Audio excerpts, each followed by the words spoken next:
Everyone, welcome to commerce tutorial. मैं हूं आपकी अपनी होस्ट ज्योति।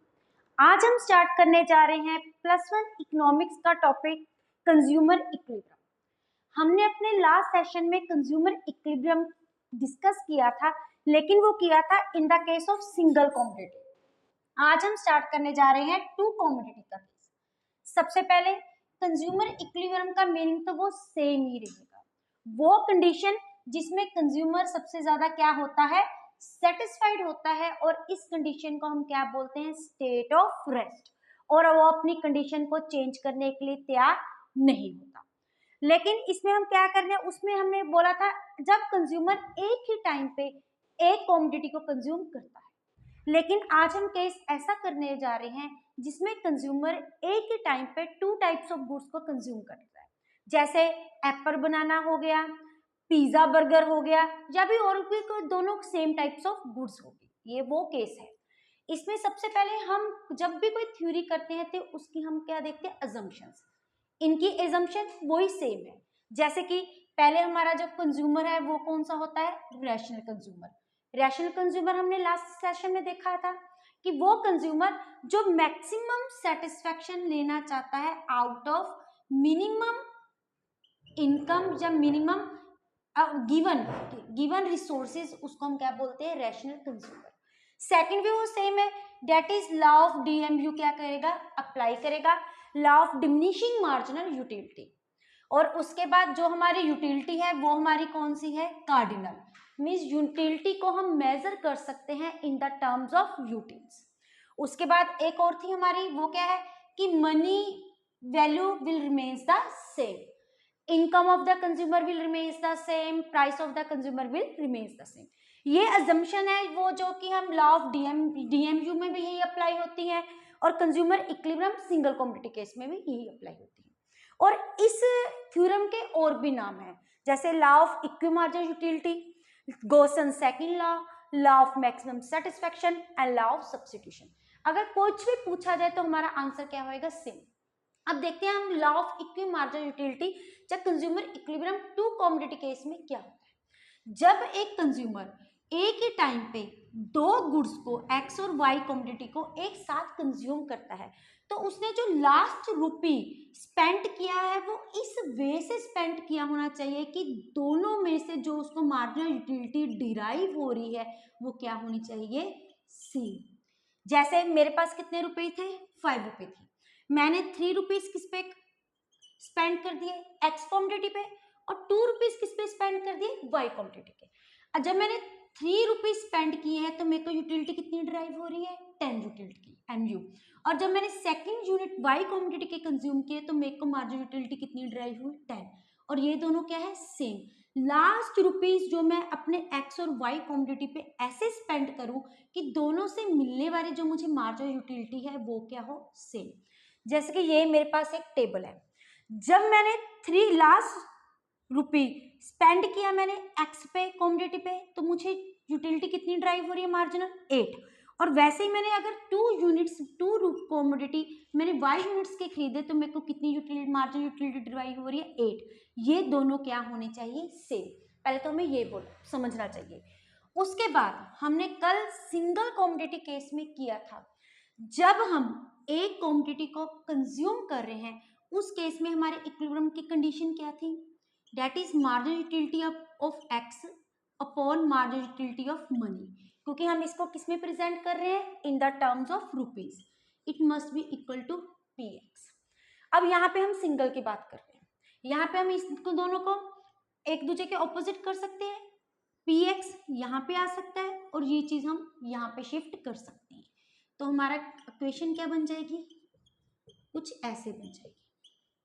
अब जब हम y कमोडिटी की बात करेंगे, हम y की भी ऐसे डिराइव कर सकते हैं, जहां पे x है वहां पे हमारी क्या आ जाएगी, y।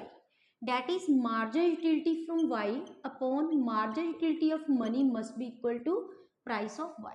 ये हमारा सिंगल कमोडिटी केस की इक्विलिब्रियम कंडीशन है। इसमें भी हम ऐसे करेंगे, पी वाई को हम यहाँ पे शिफ्ट कर देते हैं और इसको हम ऊपर ले जाएंगे। क्रॉस मल्टीप्लाई के मेजरमेंट के मैथमेटिकल टर्म्स के हम ऐसे इनको शिफ्टिंग कर सकते हैं, सब्स्टिट्यूट कर सकते हैं। तो ये हमारे पास क्या बन गया, ये इक्वेशन ड्राइव होगी। इसका करने का ये फंडा सेम है कि इन दोनों में मार्जिनल यूटिलिटी ऑफ मनी दोनों साइड्स में क्या है, सेम। इसको हमने क्या निकाल लिया, एज ए कॉमन फैक्टर। ये बन गई इक्वेशन नंबर 1, ये बन गई हमारी इक्वेशन नंबर 2। जब हम एक दूसरे के इसको इक्वलाइजेशन करेंगे तो हमारी कंडीशन क्या बन जाएगी, marginal utility of X upon price of X equal to marginal utility from Y upon price upon Y equal to MU of money. ये हमारी डिराइव हो चुकी है कंज्यूमर इक्विलिब्रियम की condition in the case of two commodity case. हम consumer कोई भी equilibrium की कंडीशन में कब होगा, जब मार्जिनल यूटिलिटी एक्स से ड्राइव होने वाली और मार्जिनल यूटिलिटी वाई से ड्राइव होने वाली एक दूसरे के क्या हो जाएंगे, इक्वलाइजेशन फॉर्म में हो जाएंगे। और कल भी हमने देखा था हम दो सिमिलर यूनिट्स को एक दूसरे के साथ कंपेयर कर सकते हैं, तो इसलिए हमने इन दोनों को किसमें कन्वर्ट कर लिया, इन द टर्म्स ऑफ रुपीस। उसके बाद अब इसको हम एक छोटे से टेबल के साथ अंडरस्टैंड करते हैं। सपोज मैंने एक टाइम पे 2 कमोडिटीज परचेज करी थी, एक कमोडिटी एक्स, एक कमोडिटी वाई, और ये दोनों की मार्जिनल यूटिलिटी है जो मेरे को दोनों कमोडिटीज से मिल रही है। फर्स्ट यूनिट्स मैंने परचेज किया 12, 10, 8, 6 और 4। ये किससे मेरे को डिराइव हो रही है, यूटिलिटी फ्रॉम एक्स कमोडिटी। ये मार्जिनल यूटिलिटी किसकी डिराइव हो रही है, वाई कमोडिटी की, 10, 8, 6, वाई और 2। लेकिन ये किसकी फॉर्म में है, इन द टर्म्स ऑफ यूटिल्स। मैंने इसको किसमें हमने इसको किसमें कन्वर्ट करना है, इन द टर्म्स ऑफ रुपीस, ताकि हम इन तीनों का आपस में इजीली कंपैरिजन कर सके। तो हमने यहाँ पे क्या सपोज कर लिया, प्राइस ऑफ एक्स कितनी है 1, प्राइस ऑफ वाई कितनी है हमारी 1। और जब हम इनको टर्म्स ऑफ रुपीस में प्रेजेंट करेंगे, यहाँ पे हमने किसके साथ डिवाइड करना है, प्राइस ऑफ एक्स, यहाँ पे हमने किसके साथ डिवाइड करना है, प्राइस ऑफ 1। ये हमारी क्या है 1, 1। तो जैसे मर्जी डिवाइड करो, 12 को 1 के साथ डिवाइड किया 12, 10 को 1 के साथ डिवाइड किया 10, 8 को, सेम एज इट इज मेरे पास यही marginal utility in the terms of rupees आ गई। फिर हमने इसको उसके बाद क्या किया, एक डायग्राफिकल वे से इसको प्रेजेंट कर लिया, जिसमें एक्स एक्सिस वाई एक्सिस हमने इसको एक ही डायग्राम में प्लॉट करना है। तो जो हमारी वाई एक्सिस है इसमें हम क्या शो कर रहे हैं, एक्स कमोडिटी, और जो मेरी वाई डैश है उसमें हम किसको प्रेजेंट कर रहे हैं, वाई कमोडिटी।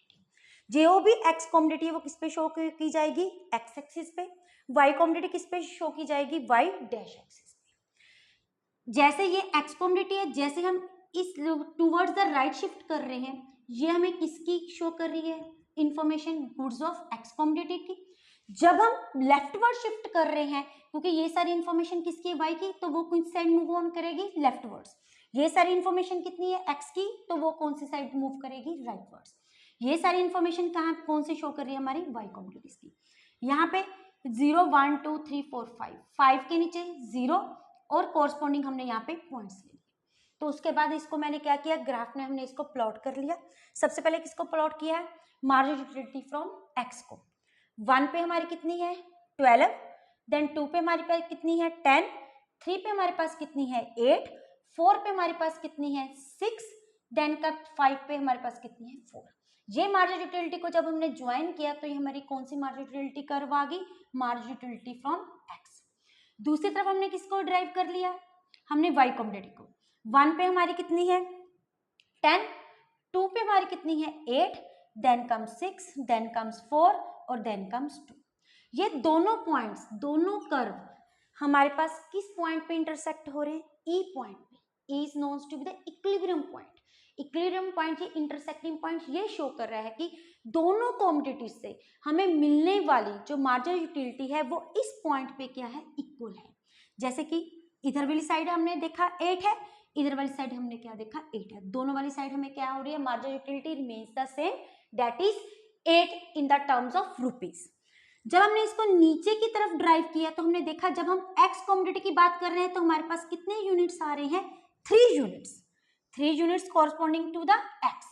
और जब हमने वाई यूनिट्स को देखा तो हमने देखा ये कौन सी साइड ड्राइव कर रहे हैं, हमारे 2 units of Y. It means एक कंज्यूमर एक ही टाइम पे एक्स कमोडिटी के कितने यूनिट्स पर कंज्यूम करेगा 3, और वाई यूनिट्स के वो कितने कंज्यूम करेगा 2 units, so that he will be get maximum satisfaction। अब देखो इन टर्म्स ऑफ हम जब देखेंगे हमारी टोटल यूटिलिटी कितनी बन रही है दैट इज 12 प्लस 10 प्लस 8। ये किसके हो गए? हमारे एक्स यूटिलिटी के, एक्स कमोडिटी की मार्जिन यूटिलिटी होगी। जब हमने वाई के देखा तो हमारे पास क्या है? Plus 10 plus 8। इनको प्लस करके जितनी हमारी यूटिलिटी आ जाएगी टोटल, वो है हमारी मैक्सिमम सेटिस्फेक्शन, जो किसको मिल रही है?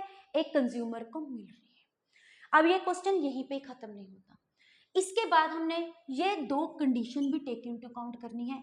अगर हमारी margin utility of X upon price of X is greater than margin utility of Y upon price of Y से अगर ये हमारी एक्स वाली कंडीशन ज्यादा है तो क्या होगा? सेकंड केस, अगर हमारी margin utility of X less than है margin utility from Y upon price of Y, इस कंडीशंस में क्या होगा? जे इस कंडीशन को हम अगर टेक इनटू अकाउंट के, फर्स्ट क्या था? इक्वलाइजेशन की कंडीशन। सेकंड हमने क्या सपोज कर लिया? अगर margin utility of X is greater than margin utility of Y, उस केस में क्या होगा? इसका मीन्स ये है कि कंज्यूमर को एक्स कमोडिटी से क्या मिल रही है? ज्यादा से ज्यादा क्या मिल रही है? सेटिस्फेक्शन मिल रही है। वाई से सेटिस्फेक्शन उसको क्या मिल रही है?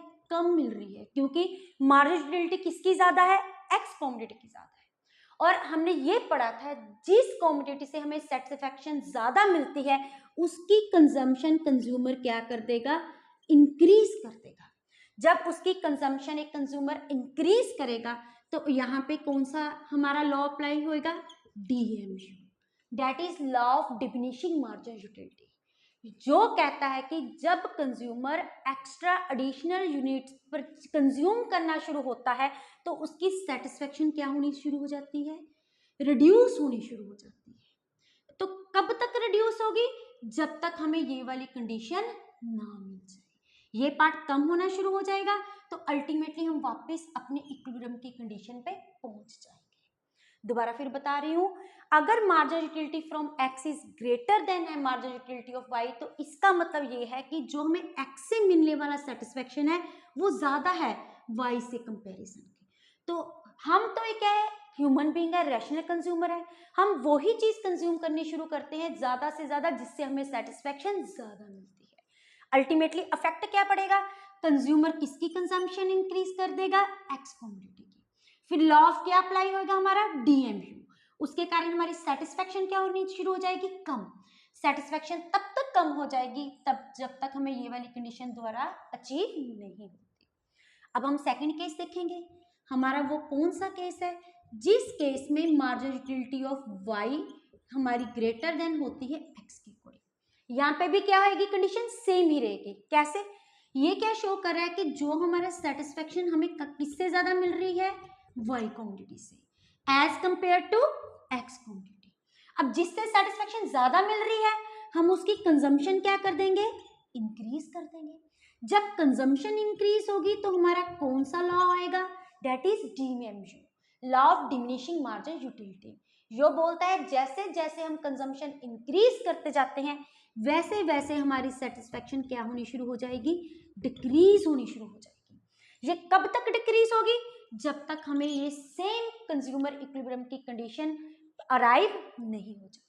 चाहे ये वाला केस आए चाहे ये वाला केस आए, इवेंचुअली ह्यूमन बीइंग इस ढंग से बिहेव करेगा कि ये वाली कंडीशन हमें दोबारा अवेलेबल हो जाएगी, हम ऑप्टिमम कंडीशन में पहुंच जाएंगे। वीडियो अगर अच्छी लगे तो इसको लाइक करें और शेयर करें। चैनल को सब्सक्राइब करना ना भूलें। Thank you. Have a nice day.